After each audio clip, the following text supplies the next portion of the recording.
Paz do Senhor, meus irmãos. Estamos iniciando a parte 2 da masculinidade bíblica. Hoje, como eu mencionei no finalzinho da aula passada, hoje nós vamos falar sobre a masculinidade bíblica, pureza, guerra espiritual e restauração do lar. Para que iniciemos a nossa jornada, como de praxe, como de costume, como deve ser. Façamos uma pequena oração para pedir direcionamento ao Senhor. Feche os olhos comigo e vamos orar. Senhor, meu Deus, mais uma vez nos colocando diante da tua gloriosa presença, Senhor, para estudar esse tema complexo, esse tema importantíssimo sobre a masculinidade bíblica, sobre qual o papel do homem diante da sociedade, diante do seu lar. Então, meu Pai, já te peço direcionamento e também te peço, quebranta aqueles corações que estão do outro lado, corações que muitas vezes estão arrasados, sem saber o seu direcionamento, o seu verdadeiro propósito. Mas o Senhor já nos deixou claro qual o nosso propósito diante disso. Então, Senhor, desde já te louvo e te agradeço na tua santidade. Amém. Então, meus irmãos, vamos iniciar esse estudo com uma ameaça invisível, que é a pornografia e a corrupção do coração. Meu irmão, a pornografia ela é uma grande praga espiritual da masculinidade moderna. Ela destrói lares, ela rouba a intimidade, ela apaga o desejo santo e corrompe o coração do homem diante de Deus. Sim, ela é ela é um destruidor da do que o Senhor deixou para nós. Ela faz muitas vezes você ver as mulheres como apenas um objeto. Então, vamos ler Jó 31, verso 1, e entendamos um pouco mais sobre.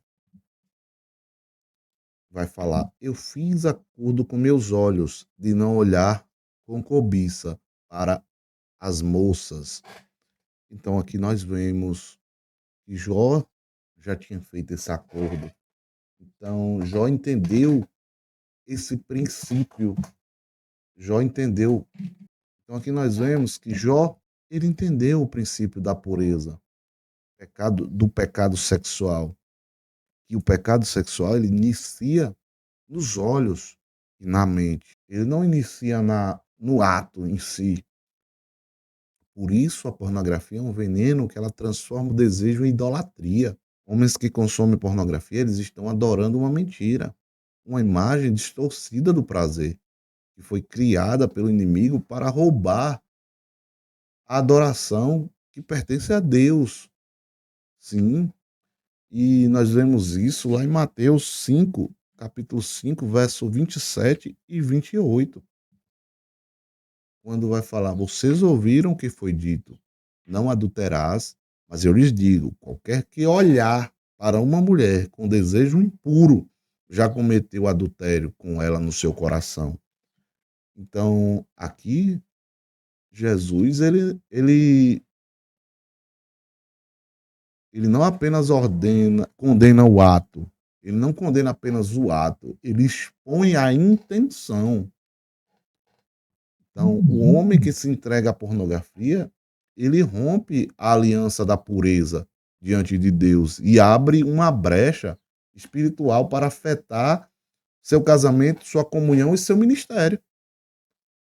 Então, a pornografia, ela mata o amor.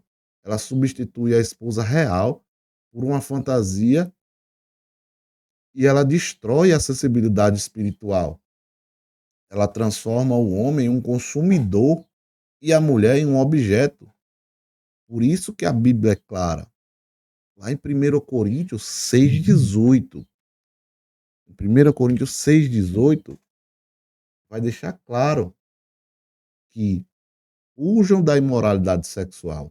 Todos os outros pecados que alguém comete fora do corpo, é, comete fora do corpo, os comete. Mas quem peca sexualmente, peca contra o seu próprio corpo. Então aqui nós vemos em 1 Coríntios 6,18 que Qualquer outro pecado você comete fora do seu corpo. Porém, o pecado da imoralidade sexual você comete dentro do seu próprio corpo. O homem que cede à pornografia está ferindo a si mesmo. Ele está envenenando a sua alma e sabotando o seu casamento. Mas eu quero lhe dizer, meu irmão, a libertação em Cristo. Ele não veio para condenar, mas quebrar as correntes. O homem que confessa, se arrepende e volta à luz, experimenta perdão, cura e restauração. Então, isso nós vemos lá em 1 João, verso 9. Em 1 João, verso 9, nós vemos isso. Que se confessamos os nossos pecados, ele é fiel e justo para perdoar os nossos pecados e nos purificar de toda a injustiça. É de toda a injustiça, não é de algumas. Então, nós vemos que mesmo diante do nosso erro, diante da nossa fraqueza, ele é fiel para nos perdoar. Então, você que ainda hoje consome pornografia, confesse e deixe, pois você está pecando dentro do seu próprio corpo. E como já li aqui, você está traindo a sua própria esposa, porque aquele que olha e deseja, assim já o está traindo. E o chamado à pureza e à renovação da mente. Somos chamados a ser puros e renovar a nossa mente. A masculinidade bíblica não é se meter, ela não se mede pela aparência, mas pela santidade. O homem de Deus, ele não é aquele que não sente tentações. Pelo contrário, ele as sente do mesmo jeito que todos os outros. Mas ele é aquele que as vence pela cruz. Ele é aquele que não se rende às tentações. Entenda? Ele não se deixa ser seduzido. E nós vemos isso lá em Romanos 12, 2, onde vai falar que não se amolde ao padrão deste mundo, mas transforme-se pela renovação da sua mente, para que sejam capazes de experimentar e comprovar a boa, agradável e perfeita vontade de Deus. Então aqui nós entendemos que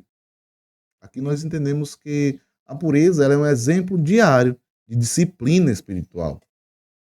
Ela não é apenas evitar o pecado, mas é encher a mente com a palavra. Um amigo meu uma vez falou assim que nunca viu ninguém ficar excitado lendo a Bíblia. Então, todas as vezes que você tiver um pensamento impuro, leia a Bíblia. O homem que medita nas Escrituras, ele expulsa os pensamentos impuros e substitui o desejo carnal pelo desejo santo.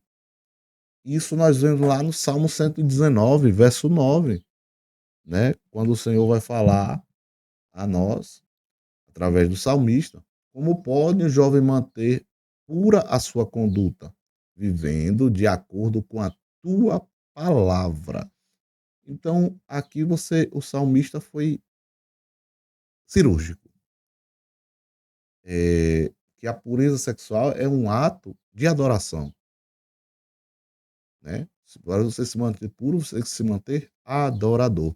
Quando você decide ser fiel à sua esposa e guarda os olhos, está dizendo a Deus: eu te amo mais do que o prazer. Você está mostrando a Deus que o teu amor por ele é maior do que qualquer prazer momentâneo e que a pornografia, ela promete satisfação e entrega vergonha. A santidade exige renúncia, mas entrega glória.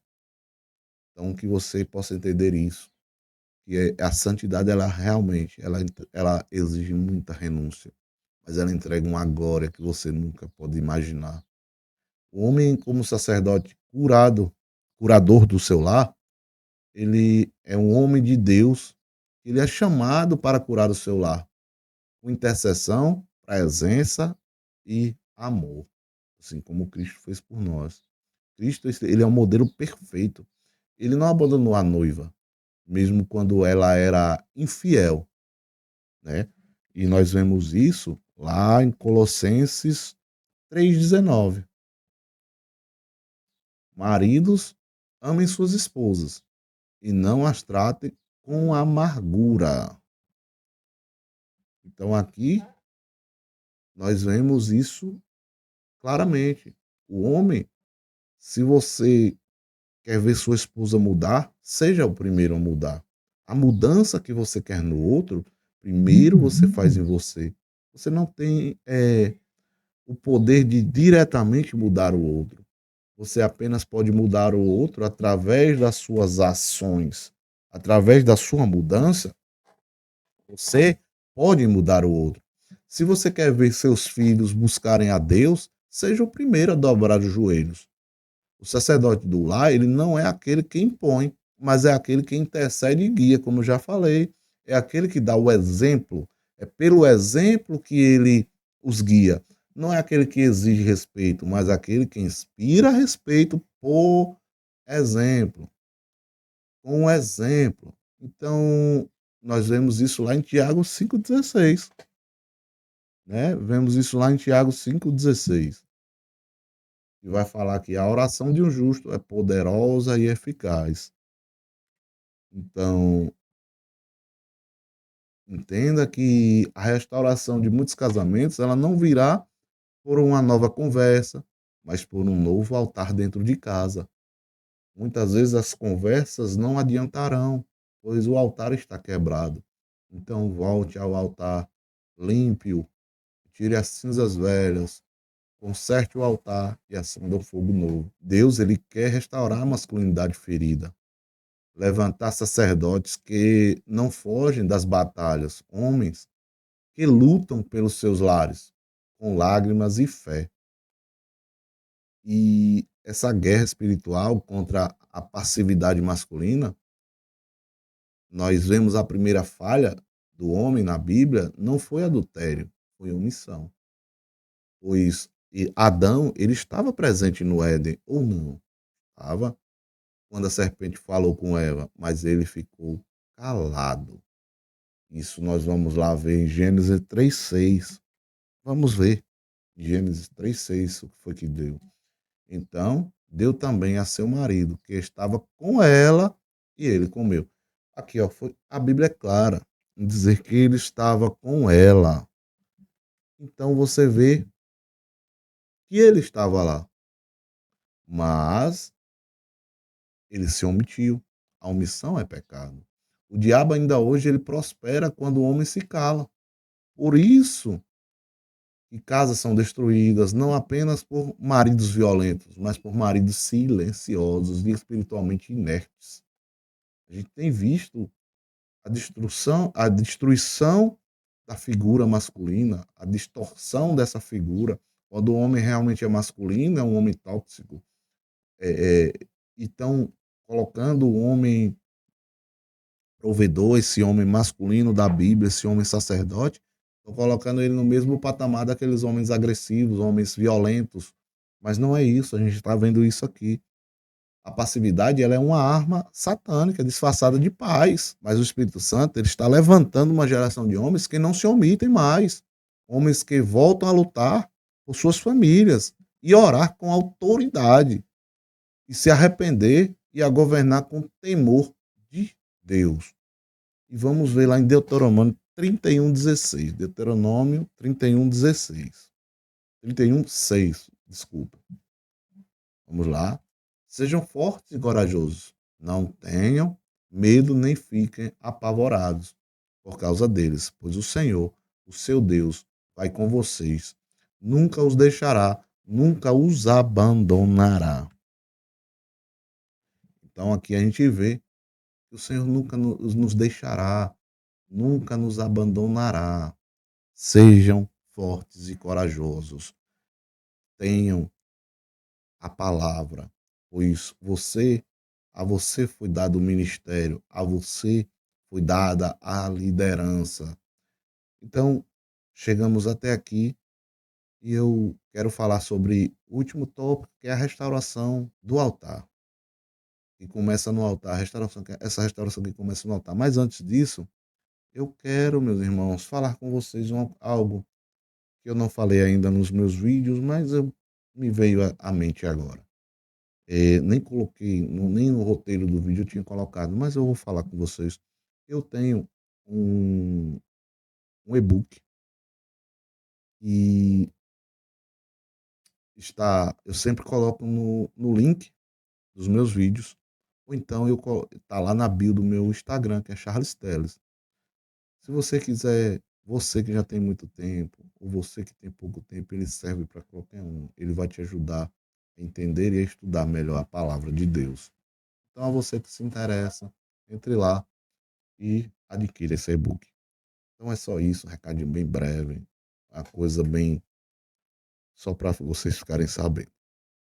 Então, essa restauração que começa no altar, ela é um avivamento genuíno que começa dentro de casa.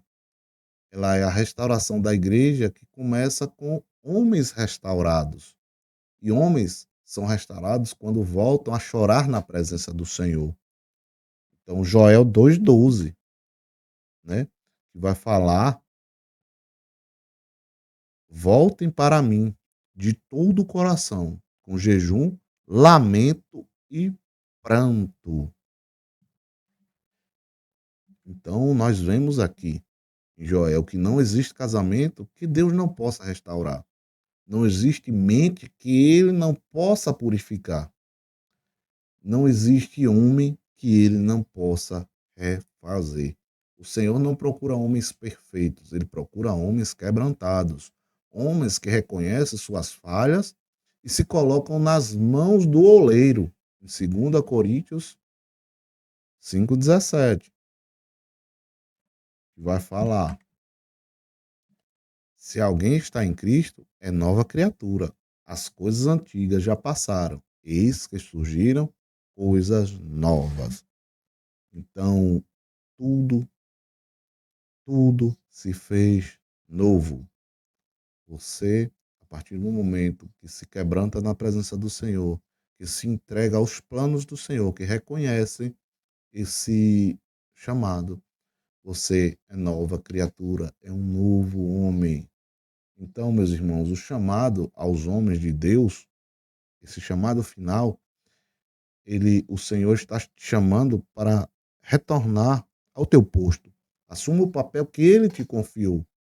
Ame sua esposa como Cristo amou a igreja, proteja sua família do mal, rejeite a pornografia e toda forma de impureza, levante o altar em casa, volte a ser sacerdote do teu lar. Portem-se como homens e sejam fortes. 1 Coríntios 16,13. Que essa geração veja homens santos, fiéis, firmes e cheios do Espírito Santo. Homens que não se dobram à cultura, mas dobram os joelhos diante de Deus. Entendam isso.